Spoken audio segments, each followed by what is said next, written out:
Vamos então começar o 20º capítulo, Defesas contra o Mal. Descemos as escadarias e em frente dos muros altos pude observar a extensão das defesas do soberbo edifício. Aquela construção grandiosa era muito mais importante que a de qualquer castelo antigo, transformado em fortaleza. Novamente no exterior, podia detalhar a visão panorâmica com mais exatidão. Reconheci agora que entráramos por um baluarte avançado, identificando a imponência da construção majestosa. Apresentavam-se-me as linhas gerais com nitidez. Impressionavam-me, sobretudo, as fortificações. Via a torre de mensagem, consagrada por certo ao serviço de resistência, o baluarte agudo elevando-se acima dos fossos que deixavam transbordar a água corrente, a torre de vigia esbelta e alterosa. Observei o caminho da ronda, a cisterna, as seteiras e em seguida as paliçadas e barbacãs. Barbacãs são muros baixos, refletindo na complexidade de todo aquele aparelhamento defensivo. Perdão. E as armas? Identificava-lhes a presença na maquinaria instalada ao longo dos muros, copiando os pequenos canhões conhecidos na terra. Entretanto, vi com emoção, no cume da torre de vigia, a enorme bandeira de paz. Muito alva, tremulando ao vento como largo penacho de neve. Perdão. O administrador percebeu a estranheza que se apossara de Vicente e de mim. Já sei a impressão que a nossa defesa lhe causa, disse Alfredo, detendo-se para explicar. Fixando-nos com um olhar muito lúcido, continuou. Naturalmente, não imaginavam necessárias tantas fortificações. Conforme vem, nossa bandeira é de concórdia e harmonia. No entanto, é imprescindível considerar que estamos em serviço, que precisaremos defender em qualquer circunstância. Então, ele está colocando ali, né, que eles estão em serviço e eles precisam de defesa contra os espíritos menos esclarecidos que se juntam, montam cidadelas, montam equipes, montam esquadrões, né, de ataque. Então, eles também ali precisam defender a casa que trabalha em ajuda, que trabalha em cooperação com os planos mais esclarecidos.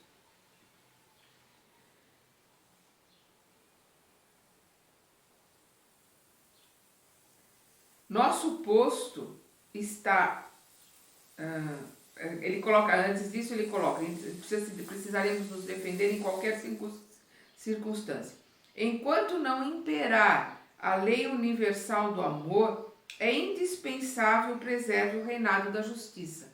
Então, enquanto o amor não for a regra para todos, tem que ter a justiça e tem que se defender dos maus, tem que se defender daqueles que querem tirar a paz, a harmonia e acabar com aquela casa que trabalha ali para ajudar os irmãos. Nosso posto está colocado aqui igualmente como ovelha em meio de lobos. E embora não nos caiba efetuar o extermínio das feras, necessitamos defender a obra do bem contra os assaltos indébitos. Então eles não querem ferir ninguém, eles querem ajudar, mas eles têm que defender a casa, têm que defender o trabalho que é realizado ali dentro daqueles que querem atrapalhar, que querem acabar com esse trabalho. As organizações dos nossos irmãos consagrados ao mal são vastíssimas. Não admitam a hipótese de serem todos eles ignorantes ou inconscientes. Isso é uma ideia que tem muito aqui na Terra. Os espíritos menos esclarecidos são ignorantes, são coitados, não sabem de nada, não conhecem nada. Não. Eles conhecem, eles sabem lidar com as energias. Energia, vamos lembrar, a energia ela não é boa e não é má. Energia é energia. Ela é uma carga, né, de força eletromagnética. E ela vai ser usada para o bem ou para o mal, conforme aquele que a estiver manipulando. Então é uma questão de saber manipular. Você pode ter um espírito de luz que está ali manipulando uma força energética, como um raio laser, para a gente entender. Ele cura, ele opera, ele ajuda pessoas encarnadas e desencarnadas, ele trabalha para mudar a psicosfera de uma região inteira, trabalha para o bem. Aquela mesma energia, por um irmão menos esclarecido no bem, mas esclarecido em como se utilizar forças eletromagnéticas, ele vai pegar essa mesma energia e vai usar para machucar, para ferir, para criar psicosferas densas e assolar regiões com ideias ruins, com ideias de homicídio, de latrocínio, ou de infanticídio, ou de uma série de outras coisas. A energia é a mesma. É o espírito consciente que a está utilizando é que é diferente. Um é um espírito consciente no bem, no aprimoramento e na elevação, e o outro é um espírito consciente no mal e naquilo que ele quer conseguir para ele ou para o grupo ao qual ele pertence. A força é a mesma, utilizada para fins diferentes. Então, repetindo, as organizações dos nossos irmãos consagrados ao mal são vastíssimas. Não admitam a hipótese de serem todos eles ignorantes ou inconscientes. A maioria se constitui de perversos e criminosos. São entidades verdadeiramente diabólicas, não tenham disso qualquer dúvida. Meu Deus! Exclamou Vicente admirado. Mas por que se organizam deliberadamente para o mal?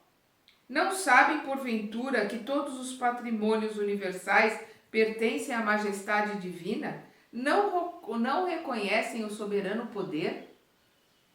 Ah, meu amigo, falou Alfredo em tom grave. Fiz as mesmas perguntas quando aqui cheguei pela primeira vez. As respostas que tive foram incisivas e concludentes. Poderíamos, Vicente, formular na crosta as mesmas interrogações. Os criminosos que fazem as vítimas da guerra, os exploradores da economia popular, os avarentos misérrimos, os sedentos de injustificado predomínio e os vaidosos cheios de fatuidade sabem tão bem quanto os nossos adversários daqui que tudo pertence a Deus, que o homem é simples usufrutuário dos divinos bens. Não ignoram que os antepassados foram chamados à verdade e às contas pela morte, e que eles seguirão os mesmos caminhos. Entretanto, atormentam-se na crosta como verdadeiros loucos, amontoando possibilidades para a ruína e abusando das oportunidades mais santas. Aqui se verifica a mesma coisa. Quer dizer, não é porque se deixou a roupa velha, né? A carne é uma roupa velha que a gente utilizou aqui no planeta para aprender. Então não é porque deixou essa roupagem aqui que a gente se modifica. O perverso, o criminoso, o vaidoso, o homicida continua o mesmo lá no plano espiritual e vai buscar os outros que são iguais a ele e vão se juntar contra aqueles que pensam diferente. Nada diferente do que acontece aqui na Terra. Querem dominar antes de se dominarem, exigem antes de dar e entram em perene conflito com o espírito divino da lei. Estabelecido o duelo entre a fantasia deles e a verdade do Pai, resistem às corrigendas do Senhor e transformam-se esses desventurados em verdadeiros gênios da sombra até que um dia se decidam a novos rumos. Então, aqueles que não querem se modificar, aqueles que se comprazem em dominar o outro, em exercer a dor no outro, em machucar o outro, não querem se redimir, não querem olhar para os ensinamentos de Deus querem manter o poder para si.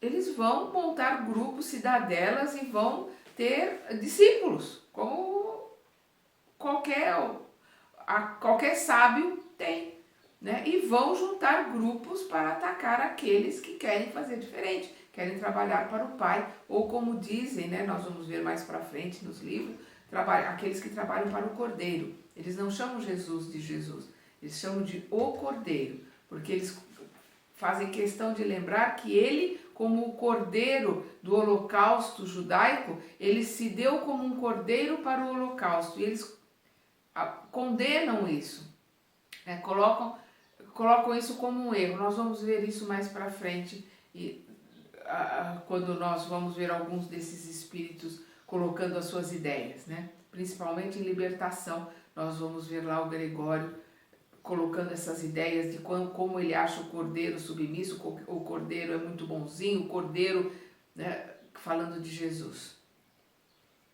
E a gente sabe o quanto, né, Jesus nos ama e o quanto ele se sacrificou, não na cruz, mas em baixar a sua vibração e vir para a terra nos trazer os seus ensinamentos. Ali ele mostrou seu grande amor para conosco e mostra até hoje, na sua infinita paciência de esperar o nosso tempo de aprender. Continuando aqui.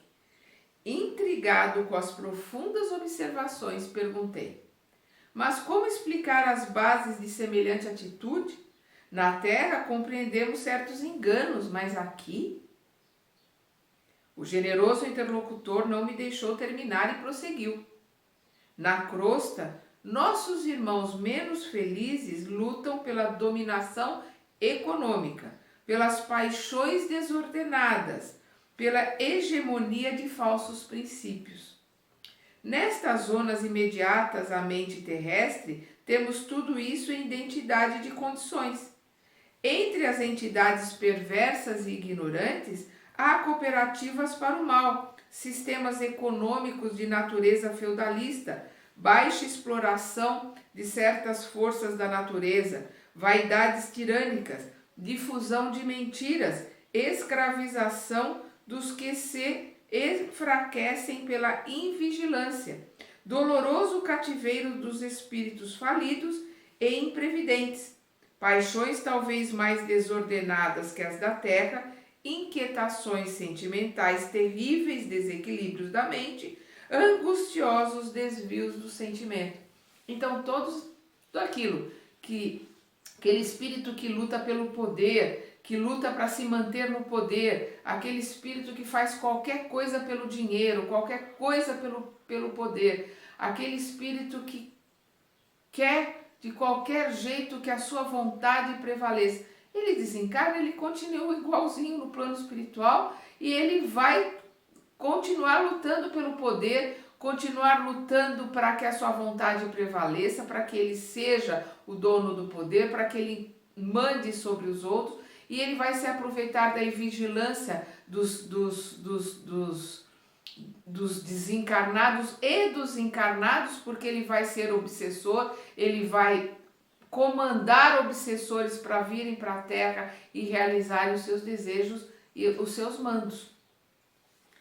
Em todo lugar, meu amigo, as quedas espirituais perante o Senhor são sempre as mesmas, embora varie de intensidade e coloração.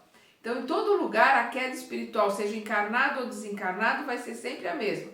E vai ser dominada, aquele espírito vai ser dominado por aqueles que controlam as energias, né? Então, aqueles que sabem controlar as energias para o mal, eles vão dominar encarnados e desencarnados para que façam aquilo que eles querem que seja feito. Mas eles não conseguem dominar se aquele encarnado ou desencarnado não estiver em sintonia com ele. Então vai ser sempre uma resposta do nosso livre-arbítrio. Nunca vai ser vítima, eu vou pegar aquele bonzinho ali que está orando, está pedindo a Deus e vou trazê-lo como vítima. Não. Aquele que está orando, que está pedindo a Deus, que está realmente querendo se modificar, ele vai ter em torno dele por sintonia espíritos que querem melhorar, que querem se modificar, que também estão orando em sintonia com ele. Aqueles que se comprazem com a dor do outro, com a miséria do outro, com o sofrimento do outro, com o poder que querem para si, vão estar em sintonia com esses espíritos que manipulam energias e acabam sendo dominados e sendo escravos desses grupos que sabem dominar energias da natureza. Mas, e as armas? Perguntei. Acaso são utilizadas? Como não? Disse Alfredo pressuroso. Não temos balas de aço, mas temos projéteis elétricos. Naturalmente, a ninguém atacaremos. Nossa tarefa é de socorro e não de extermínio. No entanto, aduzi sob forte impressão. Qual o efeito desses projéteis? Assustam terrivelmente, respondeu ele sorrindo, e, sobretudo, demonstram as possibilidades de uma defesa que ultrapassa a ofensiva. Mas apenas assustam? Tornei a interrogar. Alfredo sorriu mais significativamente e acrescentou: poderiam causar a impressão de morte. Que diz? Exclamei com insofreável espanto. O administrador meditou alguns instantes e, ponderando talvez a gravidade dos esclarecimentos, obtemperou. Meu amigo, se já não estamos na carne, busquemos desencarnar também os nossos pensamentos. As criaturas que se agarram aqui às impressões físicas estão sempre criando densidade para os seus veículos de manifestação, da mesma forma que os espíritos dedicados à região superior estão sempre purificando e elevando esses mesmos veículos. Então, aqueles espíritos que estão ali se comprazendo no mal, eles vão densificando o seu perispírito. Então, eles se sentem exatamente como encarnados. Alguns não sabem nem que morreram. Então, uma arma que dê para eles esse efeito de morte, eles vão achar que morreram. Eles vão se sentir mortos e vão cair ali como se estivessem mortos até que eles possam se levantar e recobrar as forças normalmente, porque alguns deles, às vezes, nem sabem que desencarnaram. Vão ter medo de morrer. Então, esses projéteis elétricos fazem com que esse medo afloresça neles e eles possam proteger a região onde eles estão. Nossos projéteis, portanto, expulsam os inimigos do bem por meio de vibrações de medo, que é o que mais impera, né, junto aos espíritos menos esclarecidos, é o medo. Mas poderiam causar a ilusão da morte, atuando sobre o corpo denso dos nossos semelhantes menos adiantados no caminho da vida. Eles vão ter a impressão, ao receberem esses projetos elétricos, de que morreram e caem ali como se estivessem mortos. E o medo é o que é a arma, né, daqueles que são mais inteligentes, que dominam as energias. Eles dominam aqueles que conhecem menos e que estão ali subjugados pelo medo. E dominam os encarnados também pelo medo. É a força deles, é como eles manipulam encarnados e desencarnados, é através do medo.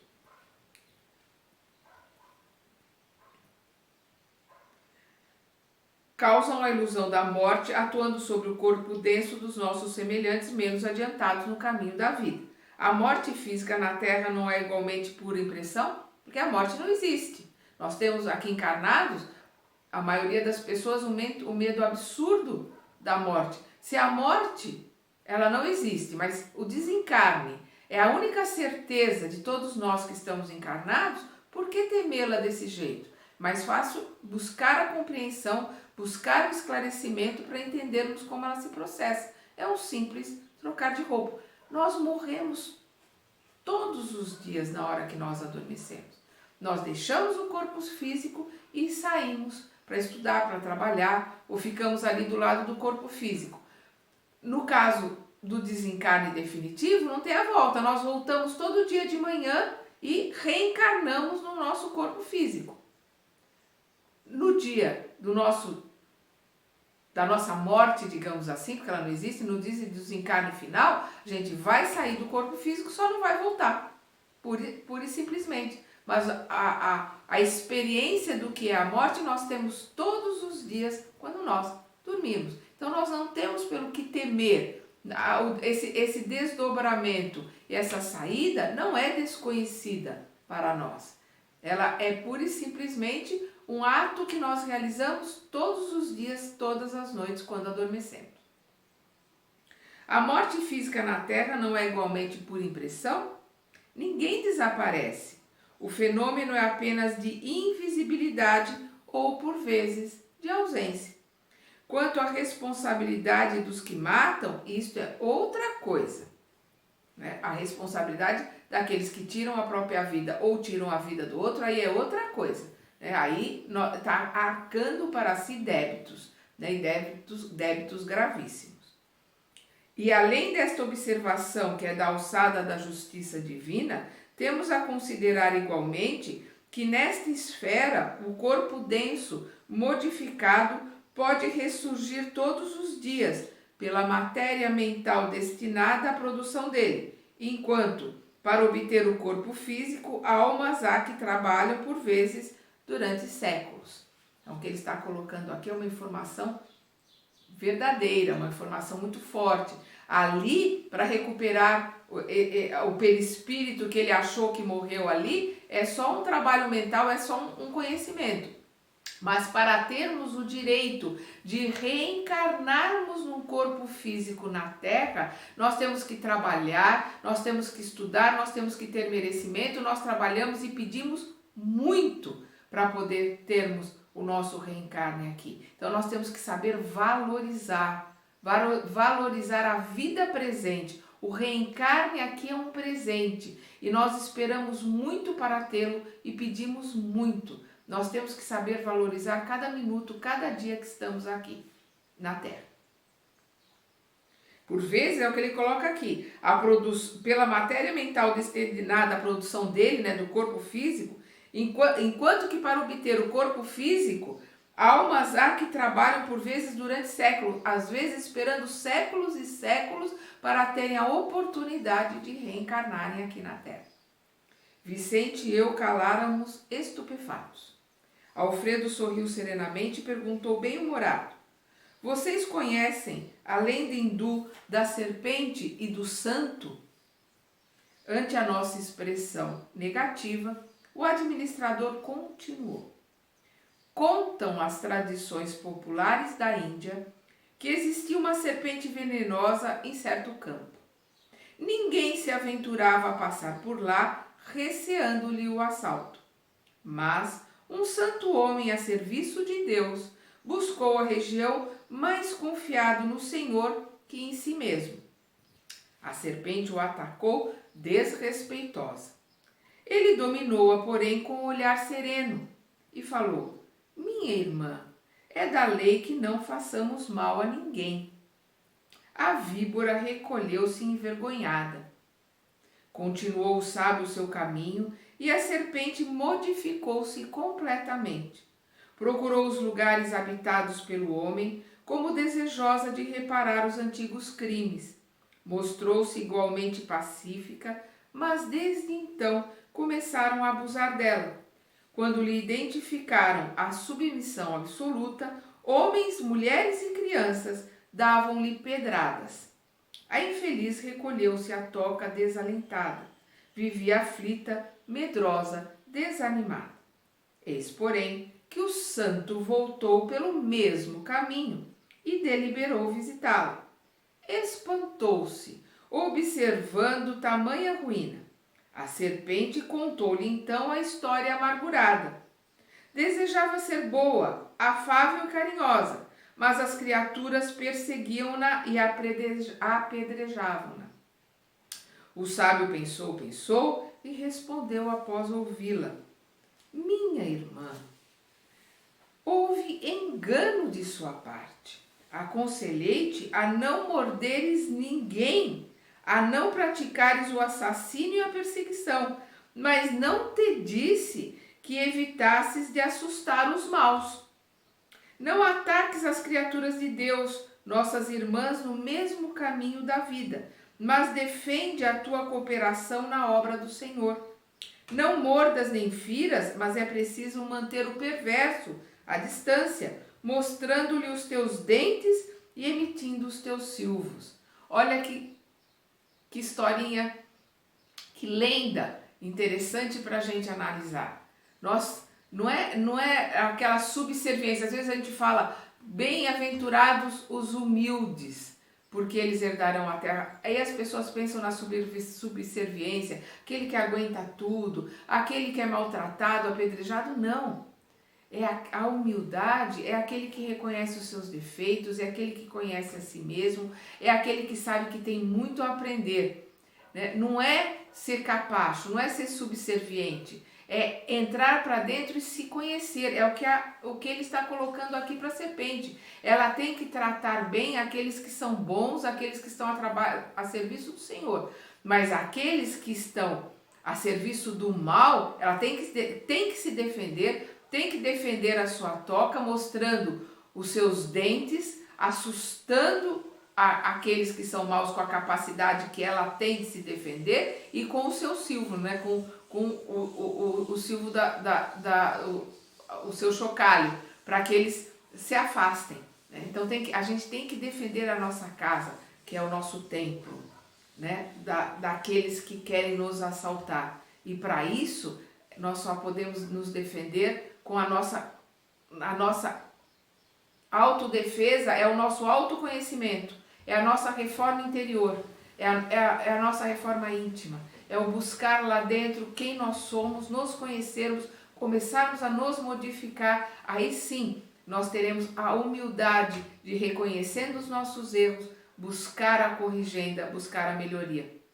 Aí nós poderemos realmente nos dizer, começando no caminho da humildade, né? Começando, os humildes, verdadeiramente os humildes não renascem na terra, os bons não reencarnam na terra. Infelizmente, a gente tem que ter essa consciência de que os bons não vêm para cá, nós não somos bons, e a gente tem que entender isso. Ele diz aqui, nesse momento Aniceto sorriu de maneira expressiva. O administrador fez longa pausa e concluiu, creio que a fábula dispensa comentário, e dispensa mesmo. Nós precisamos defender, aprender a nos defender, mas principalmente, como nós dizemos na oração dominical, afastai-nos do mal. Pai, afastai-nos do mal, mas principalmente do mal que existe em nós. Nós temos que, para nos defender, conhecer o mal que existe em nós e começarmos a nos modificar para nos limparmos desse mal que existe em nós. E defendermos a nossa área, o nosso local e transmitirmos o pouco que conhecemos para aqueles que conhecem menos, mas que querem aprender. Vamos lembrar Jesus quando ele diz que não se deve atirar pérolas aos porcos, eles não vão saber dar valor às pérolas.